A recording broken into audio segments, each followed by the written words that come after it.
Village's Vitality listeners, I've got some good news for you.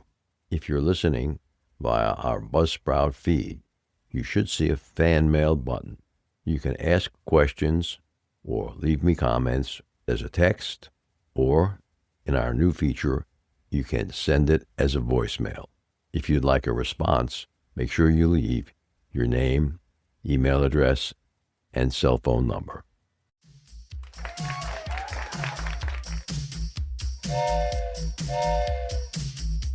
Welcome to Season 8 of Village's Vitality Life, Seniors Life Unscripted. In this new season, we talk to leaders of clubs and interesting folks who live in and around the villages. We also talk to people who have information vital to seniors. You will get perspectives of what is happening in and around the villages, Florida. In addition, in this new season, we will add more information for all seniors. We are a listener-supported podcast. This is Mike Roth on Village's Vitality, a Senior Life Unscripted. Today I'm here with Jim Kreisel, a 77-year-old retired Austin, Texas psychiatrist with degrees from Duke University, Emory School of Medicine. He completed his residency at the University of Colorado and then served on the faculty for 2 years. After receiving his medical education, he returned to his hometown of Austin, Texas, practiced general adult psychiatry in Austin from 1982 to 2017. During his working career, Jim served as president of the Austin Psychiatric Association and earned a 2009 statewide Excellence Award. Jim was diagnosed with Parkinson's disease 3 years ago. Aside from his family, he says, Power for Parkinsons is the most important thing in his life. Jim, thanks for joining me today. Well, I'm honored that I was chosen to be here and represent a wonderful organization, Power for Parkinsons. How long have you been a member of Power for Parkinsons? Well, soon after I was diagnosed, I was referred by my neurologist, so that would have been about 3 years ago. 3 years. And where were you before you joined the Parkinson's Club? Well, I was living in Austin, and I was a retired physician, and I was having problems with my legs and my balance and such. But I'd had a lot of knee problems and multiple surgeries on my knees with complications, so I kept blaming it on my knees. But eventually my primary care doctor sent me to a neurologist who examined me and sent me for a special test that measures dopamine levels in the brain, the parts of the brain that control movement. I went back and he gave me the news, you have Parkinson's disease. Okay, so that was a firm medical diagnosis. Yes, it was. Okay. What was it like hearing that you had Parkinson's? I was shocked. I was stunned. I'm a doctor, so I know what Parkinson's disease is, and the outlook is not good in some ways. It's a progressive neurological disease. So I anticipated my way, in future years, it becoming a complete invalid or something like that. How long do most people who are diagnosed with Parkinson's live beyond the diagnosis? Well, it varies tremendously. It may shorten lifespan a bit, 2 or 3 years, but it's usually not the thing that causes the demise of the patient. It's usually some sort of complication of Parkinson's disease, such as infection in your lung or your blood or kidney disease, heart disease, that sort of thing. And how did you find out about these free exercise classes offered by Power for Parkinsons? Well, my neurologist referred me. He had served on the board of the local Power for Parkinsons group, so he was quite familiar with it. He encouraged me, and I went to find out about it right away. You're taking classes at Power for Parkinsons. How have they helped? Well, twice a week I attend group exercise classes, and they've helped in a number of different ways. First, exercise is the one thing that's been shown to slow the progression of Parkinson's disease. And in the exercise classes, we exercise for an hour and we engage in movements that specifically address the symptoms of Parkinson's disease, such as the tremor, the muscle stiffness, the trouble with amplitude of your movements. Even your voice can be affected by Parkinson's disease.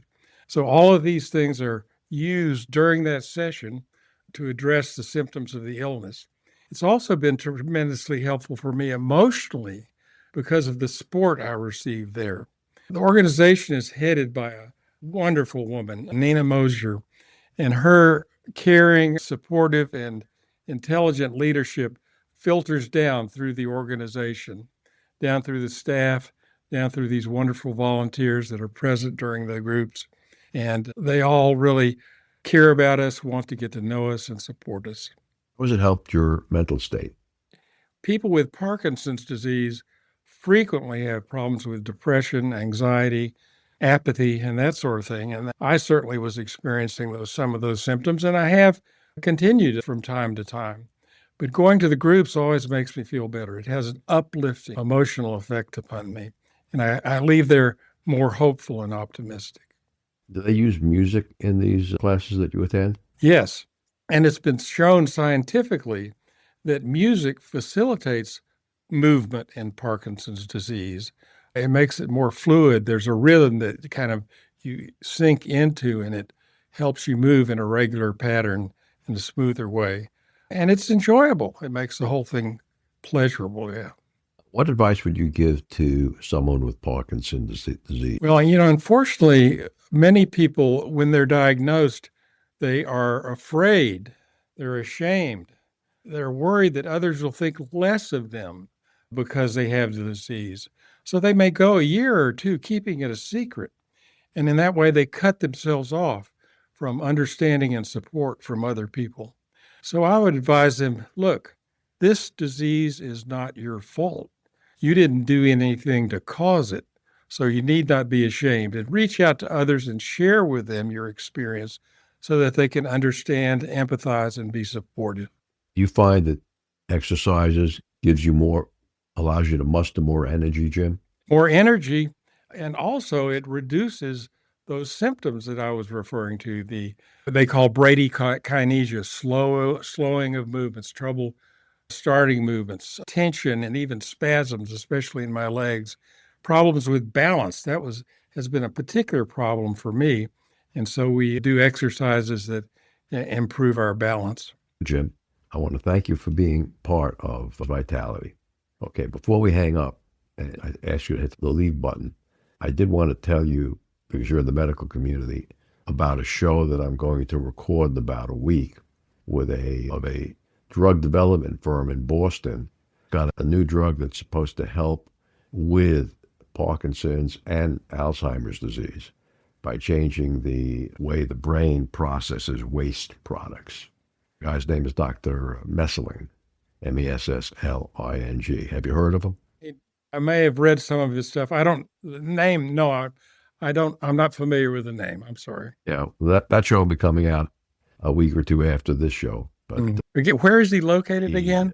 He's located in Boston. Mm-hmm. Let me give you the name of his company. I got to pull up on the screen here to see that. A second. I'm assuming that this Power for Parkinsons is only located in Austin, Texas. Well, they're all over the country. The live groups are primarily in Austin.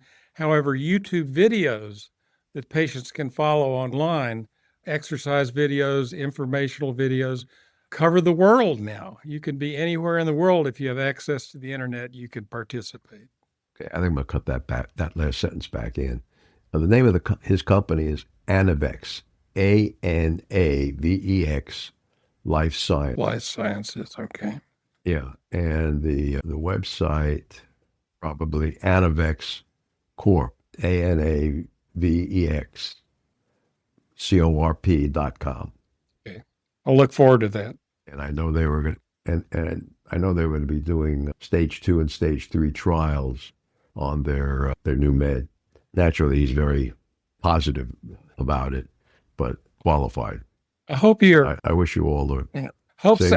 Yes, I'm here. She's a very lively and engaging group exercise leader. People turn out in droves to participate in her classes. Those are good types of people. Do you want to talk about why you love Lauren? Well, the fact that there are a variety of instructors is good because each has their own approach and they supplement each other. But Lauren is especially outgoing and energetic and positive and engaging. I love the woman. Okay. And we'll be back after we hear an Alzheimer's tip from Dr. Craig Curtis, and we'll talk to Lauren. Thank you, Good. Mike.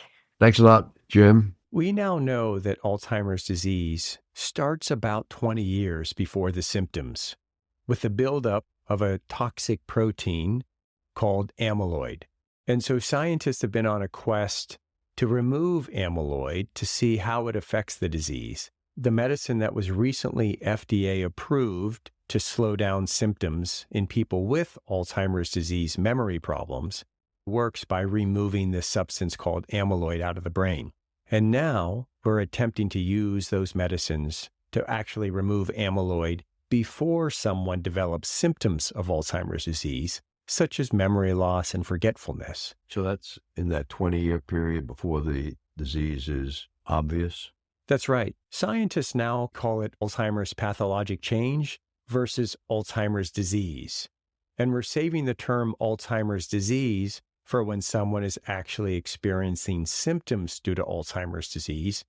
With over 20 years of experience studying brain health, Dr. Curtis's goal is to educate the Villages community on how to live a longer, healthier life. To learn more, visit his website, craigcurtismd.com, or call 352-500-5252 to attend a free seminar. This is Mike Roth today, and I'm talking to Lauren Lewis with Power for Parkinsons. Thank you for joining me, Lauren.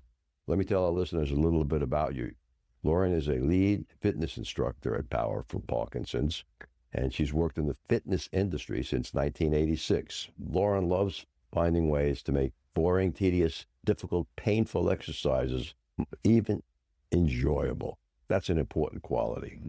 Lauren loves seeing progress in people who have not previously seen success and showing them how to exercise that can be beneficial and fun. She's focused on Parkinson's specific exercises since 2015, and she joined Power for Parkinsons. Thanks for joining me again, Lauren. Why did you join Power for Parkinsons? Actually, I was recruited. The co-founders, Nina Moser and Susan Stahl, had taken classes of mine in gyms, and they liked my style and the way I taught, and they asked me to come and join their organization. I said no, because I never met anyone with Parkinson's disease. I didn't know anyone with Parkinson's disease, and I don't know anything about Parkinson's disease. So that started a lot of lunches and coffees and books and articles. And I said, I'll give it a shot. And that was 11, 12 years ago. Since then, I've given up everything I used to do. This is the only thing I do anymore. I work specifically and only with people with Parkinson's. What do you love most eating fitness classes for people with Parkinson's? The people. The exercise I've had all my life, but this is different. The people they're so appreciative. They're so responsive. They're so attentive. They work so hard. One of the things that I've always found difficult in teaching exercises, people don't want to do it. But this population sees such great results that they want to be there. They're happy to be there, and they work hard. And I see results. In exercise, you rarely see results. People want to lose 5 pounds or 3 pounds or whatever. But this we can see on a daily, weekly, monthly basis. We can see big results, big changes.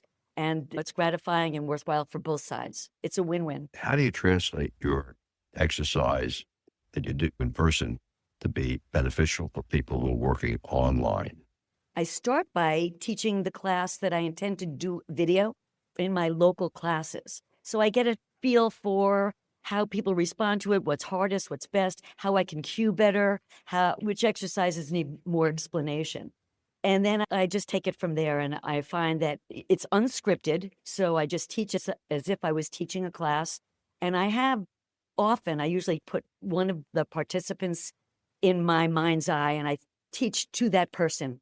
So I feel like I'm really talking to someone instead of just looking at a camera. And I think that's very effective because I try not to let my videos be too edited. I want it to feel like I'm in your home and I'm trying to help you and we're working together. Maybe you can tell our listeners a few exercises that are critical to people with Parkinson's disease. That'd be great.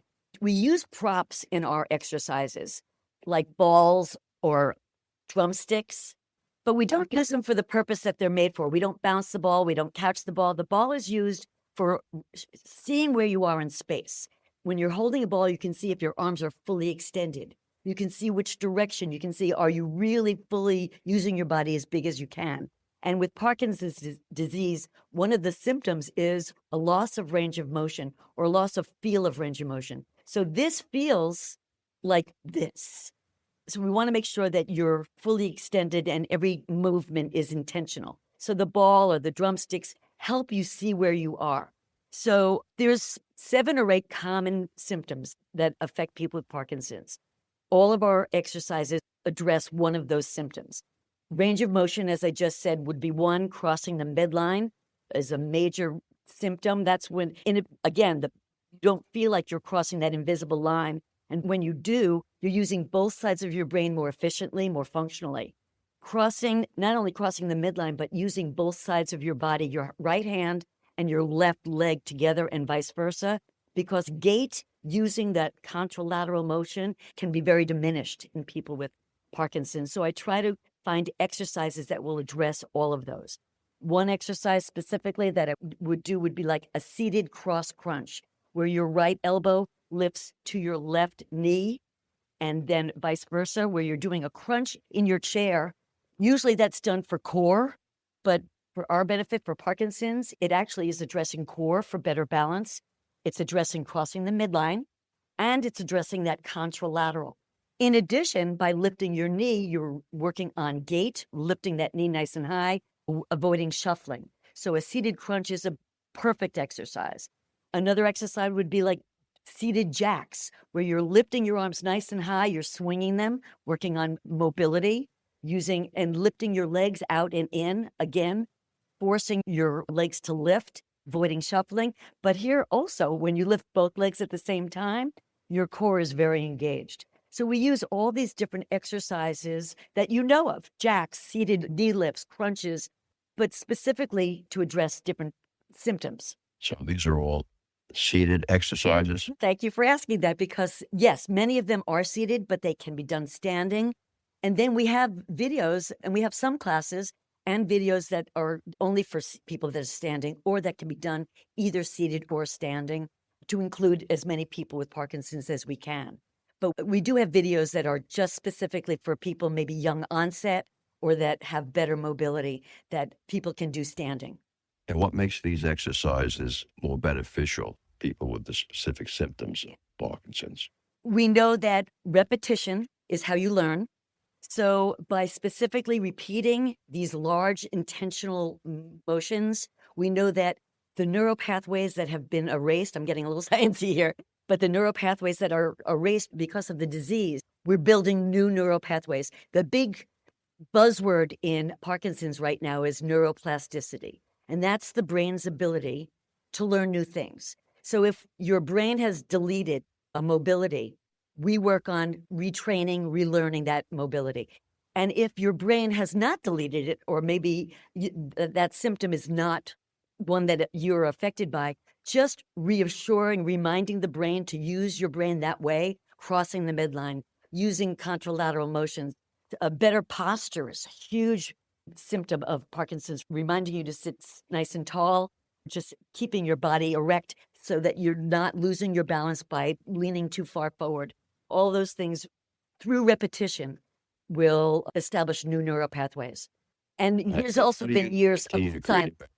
I'm sorry. How do you continue to create new exercises as research studies indicate best ways for Parkinson's disease patients to move? So a lot of research, constantly staying on the most recent articles and journal articles to see where the science is going. A few years ago, forced exertion was something that was being studied heavily. And at first, forced exertion meant being on a treadmill or being specifically on a bicycle. New studies have come out that we can use more of, and that is showing that any kind of forced exertion is beneficial because it forces the brain. Remember, we're not talking about a muscular disease. It's a neurological disease. So by forcing the brain to move faster, it will improve cognitive processing as well as mobility. So in classes, since reading those articles, now I include adding some very fast motions that people can either follow or not follow, but they're trying to follow. And that either means doing a sequence slowly and then doing it as fast as you can, or just moving quickly, boxing quickly, rolling your arms as quick as you can, running in place. All of those things include or forced exertion, and we know that the forced exertion triggers the brain differently. And anything that triggers the brain is very beneficial for Parkinson's. Lauren, maybe you can tell our listeners how they can see some of these YouTube videos for a specific channel, or how they can contact you after the podcast. Great. On our website is Power for Parkinsons, powerforparkinsons.org. Our YouTube channel, YouTube Power for Parkinsons, is easily accessible because we're the #1 exercise class for Parkinson's, so it's easy to find. We've been doing for the last 7 years 3 to 4 videos a week, so we have a huge library of videos. Our videos include videos in Spanish. We have 5 or 6 different formats. We have a relax and reset, which is more like a yoga video. We have brain and body, because we have videos that work strictly on working on patterns, strengthening your brain. We have strength and balance. We have a number of different videos that, depending on how you learn best and what you're most comfortable with, you can find. The other thing that I love to tell people is you can use these videos in many ways. You can invite your friends and family to do them with you, because they're beneficial not just for people with Parkinson's, but we've found that spouses and caregivers that take the classes and videos with the person with Parkinson's find just as much benefit from it. We know that support groups use our videos, so that's another use you may want to think about, bringing our video to a support group. People can meet just in their apartment building and do it together. It's always more fun to do it together. But if you are immobile or can't leave your house, or you're already exercising and you need something to do on the weekends, our videos are a great addition. Great. Thanks, Lauren, for joining us today. Is there a specific email people can use if they want to ask a question to you? It would be info@powerforparkinsons.org. Great. Thanks for joining us, Lauren. Thank you, Mike. Remember, our next episode will be released next Friday at 9 a.m. Should you want to become a major supporter of the show or have questions, please contact us at mike@rothvoice.com. This is a shout out for supporters Tweet Coleman, Ed Williams, Duane Romick, Paul Sorgan, and Dr. Craig Curtis at K2 in the Villages. We will be hearing more from Dr. Curtis with short Alzheimer's tips each week. If you know someone who should be on the show, contact us at mike@rothvoice.com. The way our show grows is with your help. Text your friends about this show if you enjoyed listening. Use the fan mail button on our homepage, villagesvitality.life, to leave comments. Be sure to include your name, email, and phone number. We thank everyone for listening. The content of the show is copyrighted by Roth Voice 2026, all rights reserved.